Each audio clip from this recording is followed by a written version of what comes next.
I am making a shark deck profile. This is the deck that when I played in a tournament a while ago, I actually got first place with it. And there's only one thing I changed from while I was in the tournament, and I'll go over that when I get to the extra deck. But overall, I still think this is still a great deck. And you have to know how to play the deck in certain situations. And there are still a couple of changes I would still make to the deck. Starting off with the monsters, I play 3 copies of Silent Sea Nettle. Sea Nettle can special summon itself from your hand, but if you do summon it this through its own effect, then you are locked into water monsters for the entirety of the turn. And I should probably mention that it special summons itself from your hand while you control a water monster. And its other effect is while it's in the graveyard, you can banish it, target 3 water monsters in your grave, shuffle them into the deck. Then I play 3 copies of Silent Angler. Silent Angler can summon itself from your hand if you control a water monster.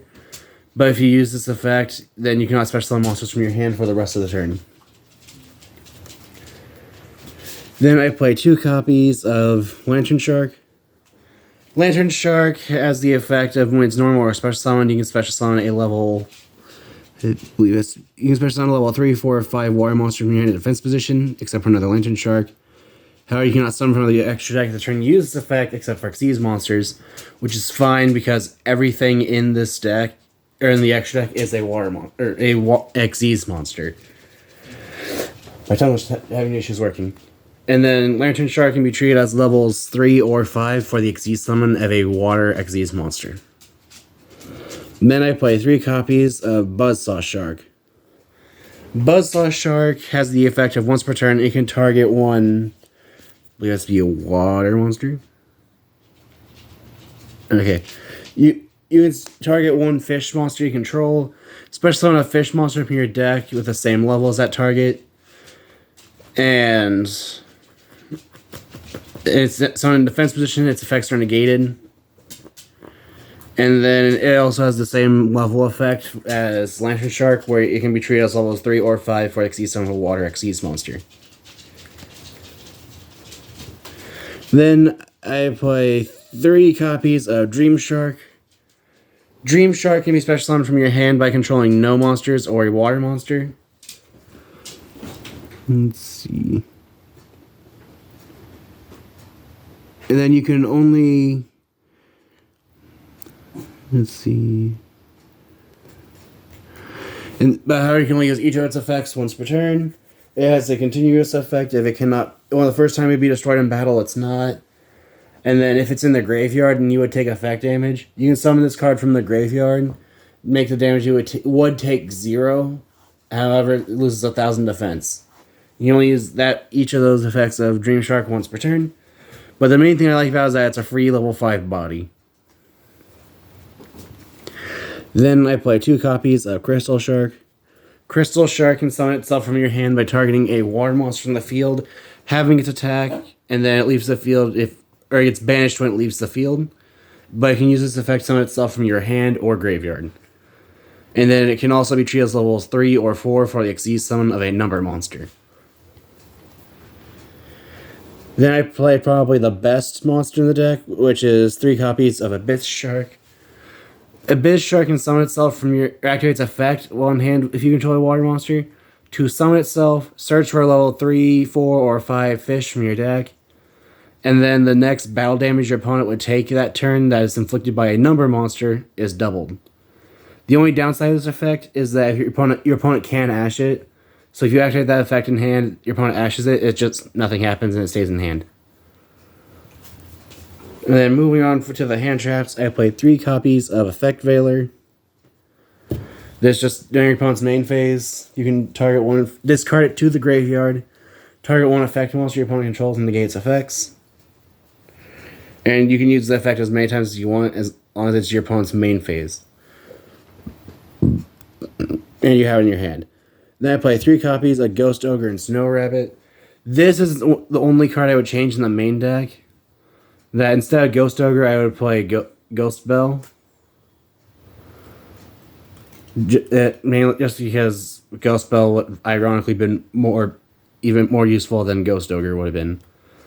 I just only had Ghost Ogre in my main deck because there's one person at my locals that likes to play Sprite, and Ogre's really good against Sprite if you save it for their Gigantic Sprite. But basically, all Ghost Ogre does is if your opponent activates a monster effect on field, or activates a monster effect that was on the field, or the effect of a spell or trap that was already face up on the field, meaning something like your opponent activates Dark Contract of the Gate, and then they activate its effect to search, then you can discard this, destroy the gate. You can send this card from your hand or field to the graveyard to then destroy that effect. And you can only use that effect of Ghost Ogre and Snow Rabbit once per turn. Then I play 3 copies of Ash Blossom and Joyous Spring. Ash Blossom and Joyous Spring can discard itself when a card or effect is activated. That would add a card from deck to hand, send from deck to grave, or summon from deck to then negate that effect. This is probably the better of the hand traps because it doesn't have to go to the graveyard specifically. So again, something like Kashtira, if they summon a Rise Heart, I think it's the Xyz monster's name, then Effect Veiler and Ghost Ogre cannot be used because they specifically have to go to the graveyard. But Ash can be used because it does not have to go to the graveyard. For these spells, I play 1 copy of Monster Reborn, just as an extender. Then I also play 3 copies of White Mirror. The only downside of White Mirror is that it's a Monster Reborn that can be ashed.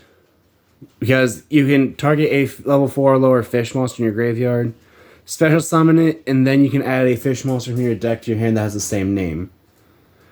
And this is one of the 2 card combos that gets you to 2 Toads and Draco Future in 1 turn. Moving on to the traps, I play 3 copies of Gozen Match. Gozen Match just makes it so that each player can only control 1 attribute of monster. The main thing that this is for is when you summon number 4 Stealth Kraken and your opponent is not playing a water-based deck.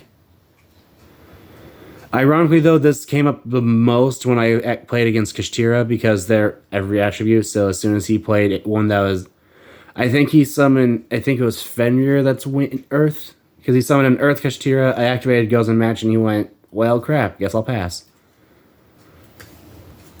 And then I proceeded to beat his face in. Then I play 3 copies of Infinite Impermanence. This is the last of the hand traps. This just lets you target 1 effect monster your opponent controls, negates effects, and then if it was set on the field, it negates all spells and traps in its column, or you can activate it from your hand if you control no cards.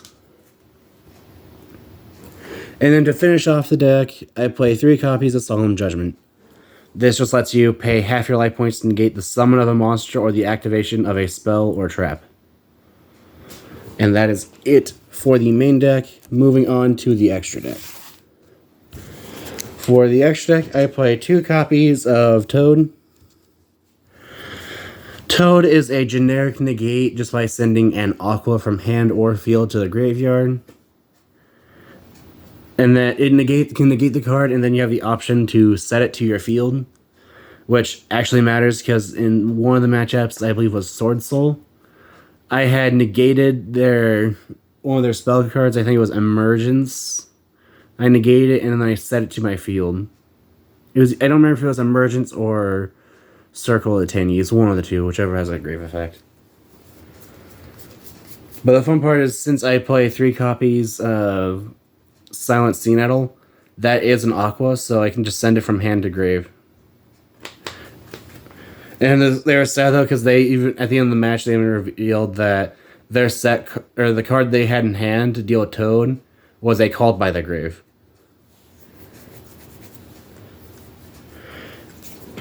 Then I also play 1 copy of Abyss Dweller. Oh yeah, right, I forgot about Toad's other effect. And then Toad has another effect where if it is sent to the graveyard, you can add 1 water monster from your graveyard to your hand. And since Toad does not target a water monster, as long as there was another target or another water monster in your grave, I believe, if I'm remembering correctly, Toad can actually put itself back in the extra deck, which isn't what you want to do sometimes, just because cards like Kragan are actually dumb if you have Toads in the grave. But Abyss Dweller makes it so that if it has a material that's original attribute is water, then that monster, or then all water monsters on your field gain 500 attack points. And then Abyss Dweller also has the effect where during either player's turn, quick effect, it can detach material to turn off all grave effects that your opponent would use for that turn. Then I play 2 copies of number 4 Stealth Kragan. Stealth Kragan makes it so that all monsters on the field become water. It also has an effect that makes it so that once per main phase quick effect, you can destroy 1 water monster your opponent controls, and then deal half its attack points as damage to your opponent. And then if Stealth Kragan is destroyed, you can summon Stealth Kragan spawns from your extra deck for each material it had, and attach a water monster from your graveyard to each Kragan. Which is the reason that having Toads in your grave is not the worst idea, because then you can attach the Toads to the Kragan spawns, and then when the Kragan spawn leaves the field, Toad's effect will re-trigger because it was sent to the graveyard again. And the fun part about Stealth Kragan is that it is a soft once per turn, so if you have multiple Kragans, you can use this effect multiple times. Then I play 2 copies of Stealth Kragan Spawn. Spawn does the exact same thing as Stealth Kragan, with the exception of it doesn't change everything to water, it does not burn, and it summons Stealth Kragan from your graveyard if it was destroyed and after being summoned off of the effect of Stealth Kragan. And then I play 1 copy of Silent Honor Arc. This is just a monster that, if it would be destroyed, can detach 2 materials instead. Or you can detach a material instead. And they can detach 2 materials from itself. So then target 1 special summon monster your opponent controls that's in attack position and attach it to itself as a material. Then I play 2 copies of Bahamut Shark. Bahamut Shark's only purpose in this deck is with the 2-card combo that gets you to Draco Future and Toad. Or, my bad, Draco Future and Double Toad. Because it can just detach material, summon a rank 3 or lower water Xyz from your extra deck. However, it cannot attack for the rest of the turn after you use this effect. Then I play 1 copy of number 37 Hope Wolf and Dragon Spider Shark. Spider Shark has the effect of infinite attack is declared. Then you can detach 1 material from this card to weaken all your opponent's monsters by 1,000 attack until the end of the turn. And then if it is destroyed, you can then special summon a water monster from your graveyard. Then I play 1 copy of number 32 Shark Drake. Shark Drake's only in this deck in case I need a bit more power. And Shark Drake has the effect of once per turn, if it destroys a monster by battle, then you detach material, summon that destroyed monster back to your opponent's field in attack position with 1,000 less attack points, and then Shark Drake can attack again. Then I play 1 copy of Valiant Shark Lancer. This is the only thing I changed for this video for the deck profile, because originally Valiant Shark Lancer was Abyss Splash, because I couldn't find my Valiant Shark Lancer, which Abyss Splash actually came up in 1 game because of how my opponent had gone to attack Abyss Splash because it was the only monster they could attack over that wouldn't really do anything if it died. But during the damage step, he didn't realize that Abyss Splash could use its effect to double its own attack and have any damage that was inflicted, which they attacked with a Sword Soul, what was it? I think it was Sword Soul Grandmaster Shishao is its name, which was 28 to originally 24, but then Abyss Splash doubled its attack to 48, and then they took 1,000 points of damage. But what Valiant Shark Lancer does with this deck that matters is it is just a once per turn, target 1 monster opponent control, or is it 1 monster or 1 special summon monster?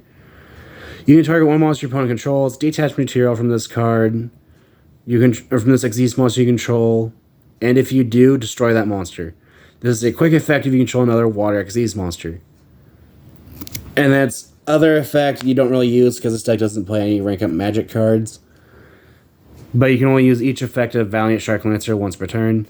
The main thing with this card is that you can actually get this with 2 Toads and Draco Future. So you have 2 generic negates, a monster negate and steel, as well as an interruption. And then I play 1 copy of Utopic Future. This just requires 2 non-number monsters with the same name or with the same rank. And then 1 copy of Future number 0, Utopic Draco Future. Draco Future cannot be destroyed by battle or card effects. If your opponent would activate a monster effect, you can detach material, negate that effect, and steal it. And I believe you can only use each effect of it once per turn. Let's see. Okay, yeah, you can just only use one effect once per turn. But that's it for the extra deck. I will go ahead and show the 2-card combo for anyone that wants to see it. The 2 cards that this uses is White Mirror and Buzzsaw Shark.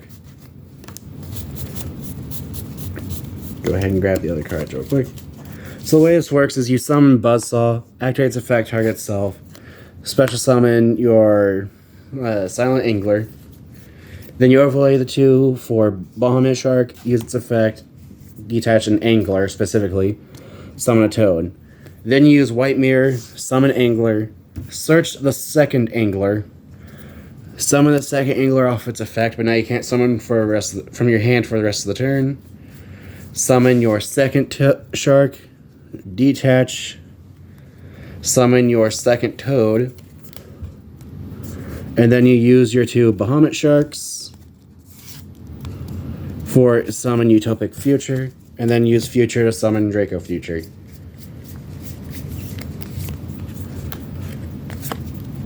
And also just 2 cards, you have 2 generic negates and a monster negate that's in steel.